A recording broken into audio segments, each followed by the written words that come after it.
J'ai eu la chance de rencontrer un extraterrestre. Dans un univers où le mystère et l'inconnu suscitent fascination et interrogation, les récits de rencontres avec des extraterrestres ont captivé l'imagination humaine depuis des décennies. Des histoires aussi variées que les individus qui les rapportent ont alimenté les débats sur l'existence d'une vie extraterrestre et sur la nature de nos interactions potentielles avec elle. Parmi les témoignages les plus marquants figurent ceux de Jacques Zarnoul, Chris Welch, George Adamski et Betty Hill, dont les expériences, bien que divergentes, ont contribué à façonner notre perception de l'univers et de notre place en son sein. En explorant ces récits et en les replaçant dans leur contexte historique et culturel, nous pouvons entrevoir les nombreuses facettes de la quête humaine et naviguer dans l'inconnu afin de découvrir ce qui se cache au-delà des étoiles. Si vous êtes prêts, commençons donc. Jacques Zarnoul. Naviguer dans l'inconnu, découverte du film The Visit. Né à Metz en 1961, peu avant le vol historique de Youri Gagarin, Jacques Zarnoul conserve un lien fort avec ses racines familiales. Issu d'une lignée où la biologie tenait une place importante grâce à son grand-père pharmacien, il s'est orienté vers des études d'ingénieur à l'Institut national agronomique Paris-Grignon.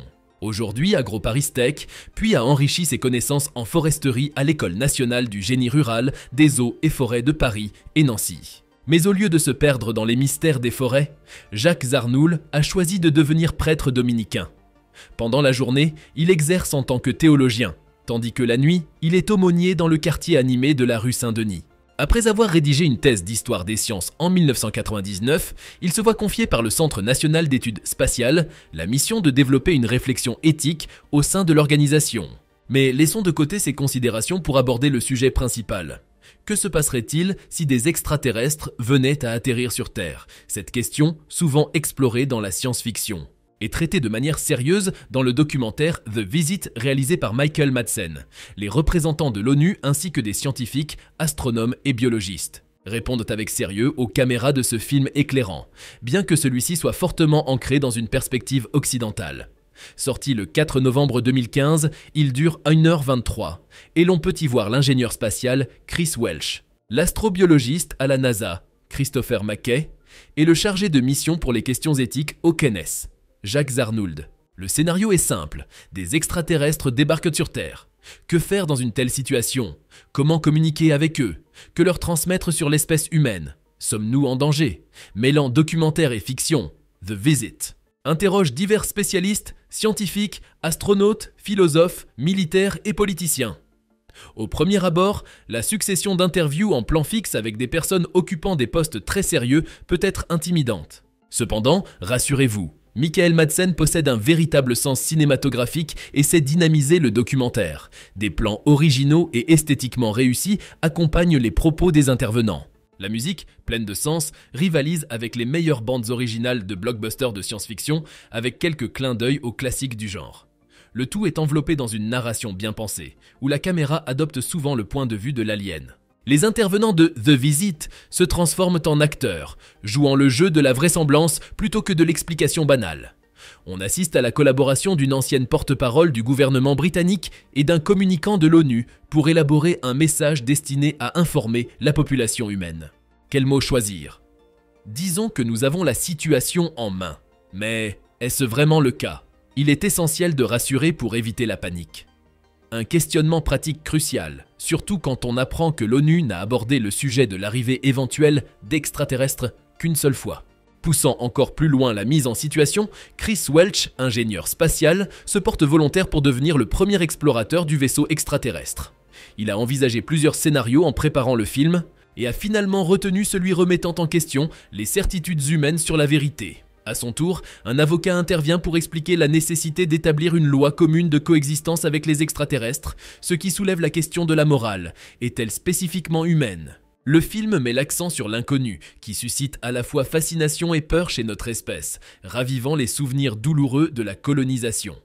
Inévitablement, on craint que l'on nous fasse subir ce que nous avons infligé à d'autres. Mais tenez-vous tranquille. Au-delà de simples théories et fictions, plusieurs personnes affirment avoir rencontré les extraterrestres en vrai. La légende d'Adamski, entre mystère et manipulation. La soucoupe d'Adamski, avec sa coupole, sa plateforme ronde et ses 3 trains d'atterrissage, est devenue l'ovni le plus emblématique de la culture populaire, imprégnant l'imaginaire collectif de l'ufologie. Il s'agit d'une variation de la soucoupe volante classique, avec un dôme servant de cockpit sur le dessus et 3 trains d'atterrissage en forme de sphère clairement visibles en dessous. De nombreux auteurs, dessinateurs et réalisateurs à travers le monde s'en sont inspirés et continuent de le faire aujourd'hui. Le modèle est apparu dans des œuvres telles que la série télévisée Les Envahisseurs, l'album de bande dessinée Les Martiens attaquent de Bob et Bobette, ainsi que dans l'anime japonais Goldorak, pour n'en citer que quelques-unes. Adamski était à l'origine un vendeur de hamburgers sur la route menant à l'observatoire du mont Palomar en Californie et était un passionné d'astronomie qui observait régulièrement le ciel avec son petit télescope amateur. À la fin des années 1940, il prétendit avoir observé d'énormes engins volants inconnus, qu'il était convaincu être des vaisseaux spatiaux. Sa conviction fut renforcée le 20 novembre 1952. Ce jour-là, alors qu'il pique-niquait avec des amis près de Desert Center en Californie, un immense ovni argenté en forme de torpille traversa le ciel devant eux. Ils l'observèrent avec des jumelles et Adamski ressentit un présage indiquant que quelque chose d'extraordinaire allait se produire. En effet, un autre engin beaucoup plus petit, en forme de soucoupe, apparut et se posa derrière une crête montagneuse à quelques centaines de mètres de là. Le jeune homme décida de s'approcher pour enquêter de plus près.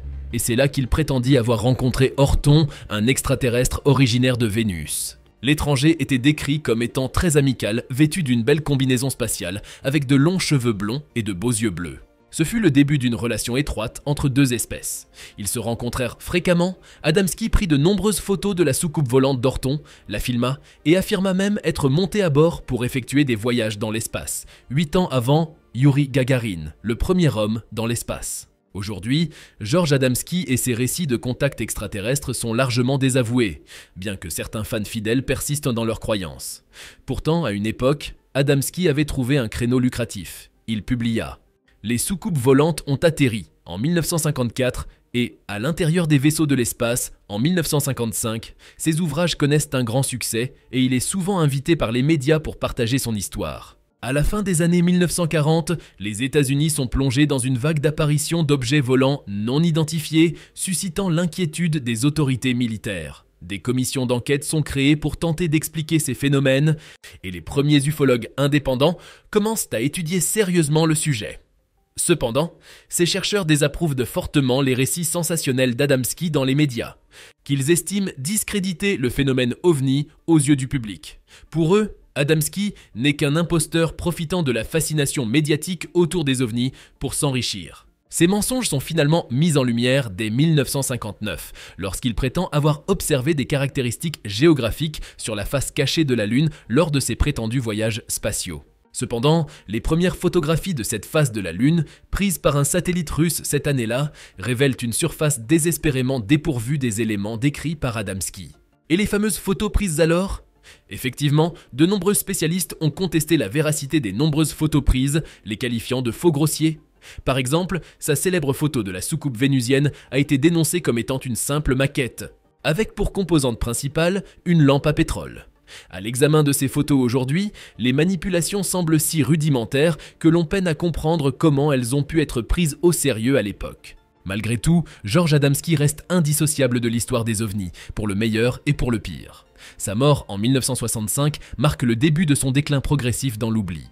À partir des années 1960, l'image des extraterrestres bienveillants cède la place à celle des petits extraterrestres gris aux grands yeux noirs, souvent associés à des enlèvements et à des expériences. Cependant, la célèbre soucoupe continue de survivre, apparaissant dans des bandes dessinées, des films et des séries télévisées, malgré les doutes quant à sa crédibilité. Mais le cas Adamski n'est pas le seul qui a fait couler beaucoup d'encre et de salive. Betty Hill.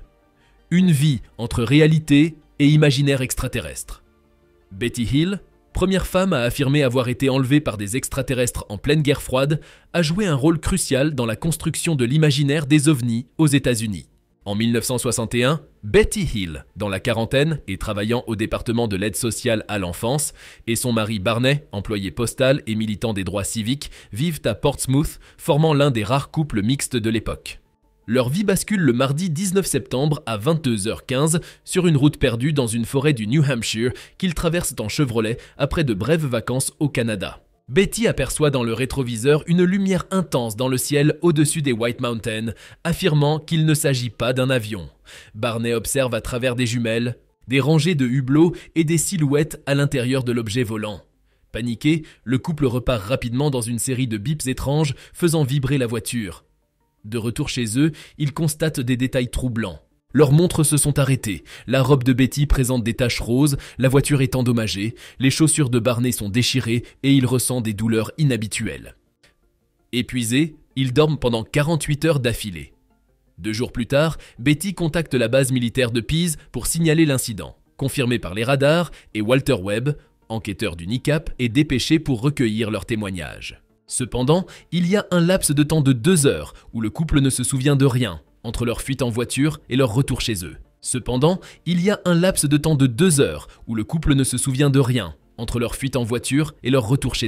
Après avoir été tourmentés par des cauchemars récurrents peuplés de ravisseurs aux yeux de chat, Betty décide de se tourner vers l'hypnose régressive, une technique qu'elle a apprise à l'église. Lors de séances prolongées avec le psychiatre Benjamin Simon, sa mémoire refait surface. Elle relate « J'ai tout revu. Le moment où nous perdons le contrôle de la voiture, les êtres qui surgissent sur la route pour nous emmener dans le vaisseau spatial. Les analyses médicales auxquelles ils nous ont soumis. L'un d'eux parlait anglais et m'a montré une carte du ciel pour que je comprenne d'où il venait. » Le psychiatre, reconnaissant la sincérité du couple, pose un diagnostic de fantasme partagé. Cependant, leur témoignage possède une force irréfutable. Pour la première fois, les créatures extraterrestres sont décrites avec précision, inspirant les scénaristes hollywoodiens. Ainsi, après avoir envahi l'inconscient de Barney, les petits gris se répandent dans le monde entier. Les créatures extraterrestres sont décrites avec précision, inspirant les scénaristes hollywoodiens. Ainsi, après avoir envahi l'inconscient de Barney, les petits gris se répandent dans le monde entier. En 1965, l'histoire des Hill fait la une du Boston Traveler. 1 an plus tard, le best-seller The Interrupted Journey, suivi du téléfilm The UFO Incident en 1975, propulse les Hill au rang de célébrité. Nous recevions des centaines d'appels de personnes affirmant avoir été enlevées dans des circonstances similaires. Je suis restée calme, je suis travailleuse sociale, je connais les effets des hallucinations, conclut Betty. Cependant, aucune explication liée à des hallucinations n'est nécessaire pour expliquer ces visions étranges. Une piste en particulier attire l'attention des chercheurs. Les Hill vivaient à proximité d'une base militaire. En 2014, la CIA a admis dans un rapport que certains des ovnis observés au cours des décennies précédentes étaient en fait des avions de reconnaissance du programme U-2, destinés à espionner l'URSS entre 1954 et 1974. Aussi en 2015, George Filer, un vétéran de l'armée, a déclaré au Daily Express avoir cru voir plusieurs ovnis pendant son service au Vietnam, et de telles observations se produisent encore aujourd'hui sur d'autres terrains de guerre. Malgré les recherches minutieuses menées par l'ufologue Marjorie Fish en 1966. Qui a trouvé une correspondance entre une carte du ciel reproduite par Betty sous hypnose et la constellation de Zeta Reticuli, l'histoire n'a pas convaincu les scientifiques sérieux. Certains ont accusé Betty d'avoir influencé son mari, tandis que d'autres ont suggéré que leurs angoisses initiales étaient dues au stress social, exacerbé par les difficultés rencontrées par ce couple mixte dans l'Amérique des années 1960. Quant à la description précise des aliens par le couple Hill, petits hommes aux grands yeux, à la peau grisâtre, sans cheveux, ni nez ni oreilles, elle reste encore aujourd'hui l'image d'Épinal du petit homme vert. En 1990, un chasseur de mythes américain a révélé que cette représentation avait probablement été influencée par un épisode de la série de science-fiction The Outer Limits, diffusée 2 semaines avant l'incident. À la fin de ses jours, la maison de Betty est devenue un lieu de pèlerinage pour des milliers de passionnés qui la suivaient dans ses excursions à la recherche du futur site d'atterrissage. Et c'est sur ces mots que nous mettons un terme à la traversée de ce jour, à travers les récits de Jack Arnould, Chris Welch, George Adamski et Betty Hill. Nous avons parcouru un univers d'histoires fascinantes et parfois troublantes qui reflètent la diversité de l'expérience humaine face à l'inconnu. Ces témoignages nous invitent à réfléchir sur notre curiosité insatiable, à notre capacité à imaginer l'impossible et notre désir profond de comprendre notre place dans l'univers. Que ces rencontres avec l'altérité soient réelles ou imaginaires, elles nous rappellent que notre quête de vérité et de connexion transcende les frontières terrestres et nous pousse à explorer les mystères qui se cachent au-delà des étoiles. En fin de compte, c'est peut-être dans cette exploration constante de l'inconnu que réside notre plus grande aventure et notre plus grande source d'inspiration. Alors, courage à tous ces grands hommes qui n'ont jamais cessé leurs exploitations. Le monde des ovnis et des extraterrestres a toujours été entouré d'un voile de mystère et de fascination. Cependant, récemment, ce domaine obscur a été éclairé par des révélations extraordinaires venant de personnalités influentes telles que l'ancien président américain Donald Trump et un éminent général de la sécurité spatiale israélienne. Ces déclarations audacieuses ont secoué les fondements de notre compréhension de l'univers et ont suscité un intérêt mondial sans précédent. Dans cette vidéo, nous plongerons dans les profondeurs de ces révélations, explorant leur signification, leurs implications et les questions qu'elles soulèvent quant à la possibilité de la vie extraterrestre et à la connaissance gouvernementale des phénomènes aérospatiaux non identifiés. Soyez prêtes. Un voyage captivant dans cet univers nous permettra de démêler les mystères des ovnis et des extraterrestres, révélés par des figures de premier plan comme Trump et ce général israélien. Regardez jusqu'à la fin pour découvrir de quoi il s'agit. C'est quoi un ovni? Les ovnis, ou objets volants non identifiés, sont des phénomènes aériens qui suscitent un intérêt considérable et qui restent largement mystérieux. Voici quelques points clés à considérer quand on veut parler d'ovnis. Tout d'abord, par définition, un ovni est tout objet ou phénomène observé dans le ciel qui ne peut pas être identifié par l'observateur. Historiquement, les rapports sur les ovnis remontent à plusieurs siècles, mais l'intérêt moderne a explosé après un incident célèbre en 1947, où un pilote américain a affirmé avoir vu des objets volants non identifiés. Il est difficile de déterminer avec certitude la date de la toute première observation d'un ovni, car les rapports d'objets volants non identifiés remontent à plusieurs siècles dans différentes cultures à travers le monde. Cependant, comme précédemment mentionné, le cas le plus célèbre est souvent considéré comme le premier rapport moderne d'un ovni est celui de Kenneth Arnold en 1947. Kenneth Arnold, un pilote privé, a prétendu avoir observé 9 objets volants en forme de soucoupe alors qu'il pilotait son avion près du mont Rainier dans l'état de Washington, aux États-Unis, le 24 juin 1947. Son rapport a suscité un vif intérêt et a été largement médiatisé, marquant ainsi le début de l'ère moderne des observations d'ovnis. Cet événement est souvent considéré comme le catalyseur qui a déclenché l'engouement pour les ovnis dans la culture populaire occidentale. Les observations d'ovnis varient énormément, allant de simples lumières dans le ciel à des objets en forme de soucoupe volante ou des vaisseaux spatiaux hautement avancés. Les explications pour les observations d'ovnis sont nombreuses. Elles vont de phénomènes naturels, comme les météores et les nuages lenticulaires, à des erreurs de perception humaine, en passant par des engins aériens terrestres classifiés ou des technologies avancées d'origine inconnue. Une théorie populaire est que certains ovnis pourraient être des engins spatiaux pilotés par des extraterrestres. Cependant, malgré des décennies de recherches et de rapports, aucune preuve concrète n'a été trouvée pour soutenir cette hypothèse. Pourtant, de nombreux gouvernements et organisations ont mené des études sur les observations d'ovnis. Par exemple, le projet Blue Book de l'US Air Force dans les années 1950 et 1960 était chargé d'examiner les rapports d'ovnis pour déterminer s'ils représentaient une menace pour la sécurité nationale. Plus récemment, des organisations civiles comme le MUFON, Mutual UFO Network, ont poursuivi cette enquête. Les opinions sur les ovnis varient considérablement. Certains les considèrent comme des preuves d'une présence extraterrestre, tandis que d'autres les rejettent comme des phénomènes naturels mal interprétés ou des canulars. Que dit Haim Eshed sur les ovnis? Haim Eshed est un scientifique israélien qui a été actif dans le domaine de la sécurité spatiale et de la recherche sur les ovnis. Né le 20 juin 1933 à Tel Aviv, en Israël, Eshed a acquis une renommée internationale en raison de ses affirmations audacieuses concernant les extraterrestres et les phénomènes liés aux ovnis. Eshed a une formation académique solide dans le domaine de l'ingénierie aérospatiale. Il a obtenu un diplôme en ingénierie électrique de l'Institut de technologie de Tel Aviv et a poursuivi ses études à l'Université de Tel Aviv où il a obtenu une maîtrise en ingénierie aérospatiale. Il a également étudié à l'École nationale d'administration publique d'Israël. Sa carrière professionnelle a été principalement axée sur la sécurité spatiale et la défense. Eshed a occupé le poste de chef du programme de sécurité spatiale d'Israël pendant près de 30 ans, ce qui lui a valu une grande reconnaissance dans le domaine de l'exploration spatiale et de la sécurité nationale. Cependant, Eshed est surtout connu pour ses affirmations sensationnelles concernant les extraterrestres et les ovnis. En décembre 2020, il a fait des déclarations surprenantes dans une interview avec le journal israélien Yediot Ahronot.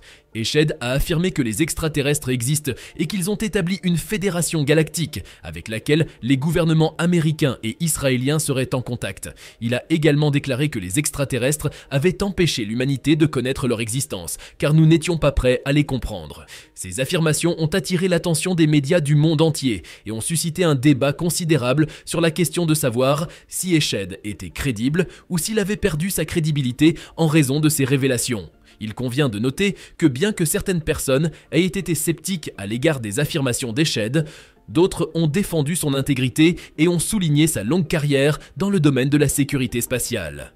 En fin de compte, les affirmations d'Eshed continuent de susciter l'intérêt et la curiosité dans le domaine de l'ufologie et de l'exploration spatiale. Conquête et compréhension de l'univers. Le président Trump en a fait un cheval de bataille. Pendant le mandat du président Trump, plusieurs démarches et résolutions ont été entreprises pour soutenir le programme spatial et les recherches astronomiques aux États-Unis. Voici quelques-unes des initiatives les plus remarquables que l'on a su retenir pour vous. Pour commencer, il y a eu la création de la Force spatiale américaine.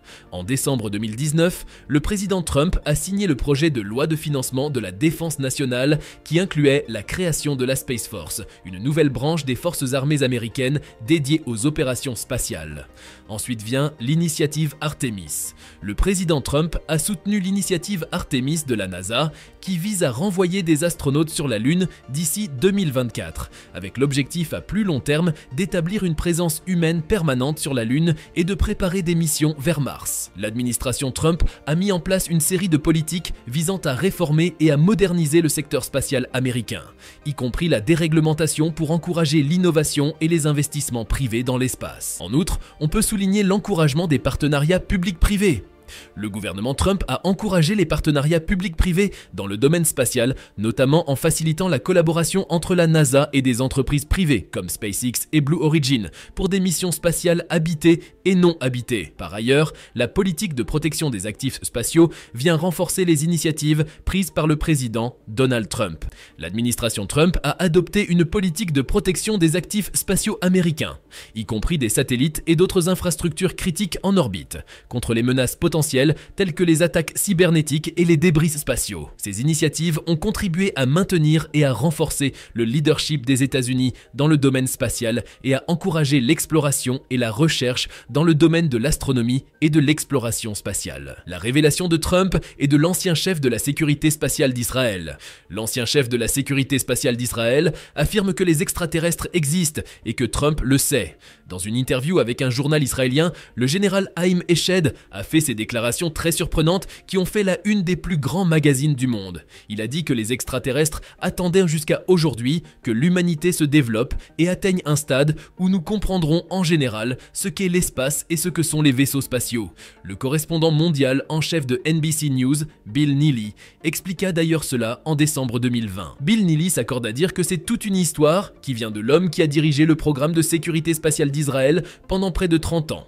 Haim Eshed fait l'affirmation extraordinaire que les États-Unis et Israël sont en contact avec un groupe d'extraterrestres depuis des années. Pas des immigrants, mais des extraterrestres. Il les a appelés la Fédération Galactique des extraterrestres. Et il dit que le président Trump est au courant de l'existence de ces extraterrestres et était sur le point de révéler leurs secrets. Mais la Fédération lui a demandé de ne pas le faire pour éviter ce qu'il appelle une hystérie de masse. Eh bien, le général à la retraite affirme que les États-Unis et Israël ont gardé cela secret du public parce que, je cite, « l'humanité n'est pas prête et les extraterrestres ne veulent pas se révéler tant que l'humanité ne peut pas évoluer et comprendre ce qu'est vraiment l'espace ». La bonne nouvelle, c'est qu'il affirme qu'un accord a été conclu entre le gouvernement américain et les extraterrestres, un contrat pour faire des expériences ici sur Terre. Il dit aussi qu'il y a une base secrète souterraine sur Mars où il y a des représentants américains et extraterrestres. Maintenant, cet ancien chef d'une branche du ministère de la Défense d'Israël a 87 ans. Il était très respecté, du moins jusqu'à présent, et il a dit tout cela dans une interview avec un journal israélien en hébreu. Mais cela a vraiment pris de l'ampleur après que certaines parties aient été publiées en anglais par le Jerusalem Post en 2020. Bill Neely dit qu'il se manifeste maintenant dans l'espoir que ces nouvelles seront acceptées comme vraies. Il note que s'il avait fait ces affirmations il y a 5 ans, il aurait été hospitalisé, mais maintenant il dit « je n'ai rien à perdre ». Eh bien, jusqu'à présent, le président Trump n'a pas tweeté à ce sujet. Bien que vous vous souveniez, il y a 4 ans, il a créé la force spatiale comme 5e branche des forces armées américaines. Bill Neely et les investigateurs de la NBC News avaient demandé à la Maison-Blanche, au département de la Défense et aux responsables israéliens de réagir face à ces propos du général israélien, mais jusqu'à présent, ils n'ont pas répondu à la demande de NBC News et on se demande s'ils le feront un jour. Mot de fin. C'est déjà la fin de ce voyage dans le monde des extraterrestres. Il est important de noter que les déclarations de l'ancien président Donald Trump et du général israélien sur les ovnis et les extraterrestres ont ouvert de nouvelles perspectives sur un sujet longtemps considéré comme relevant de la science-fiction. Leur courage à briser le silence a permis d'ouvrir un débat crucial sur la possibilité de la vie extraterrestre et sur ce que les gouvernements pourraient savoir à ce sujet. Ces révélations incitent à une réflexion plus profonde sur notre place dans l'univers et sur les implications de la découverte d'une intelligence extraterrestre. Alors que nous continuons d'explorer les mystères de l'espace, il est essentiel de garder l'esprit ouvert et de poursuivre nos recherches avec curiosité et rigueur scientifique. Qui sait ce que l'avenir nous réserve dans notre quête pour comprendre les ovnis et les extraterrestres? Seul le temps le dira. Merci d'être resté jusque-là. Si vous avez aimé la vidéo, n'oubliez pas de la liker, de la partager et si vous êtes nouveau sur la chaîne, activez la cloche de notification pour ne pas rater nos prochaines publications.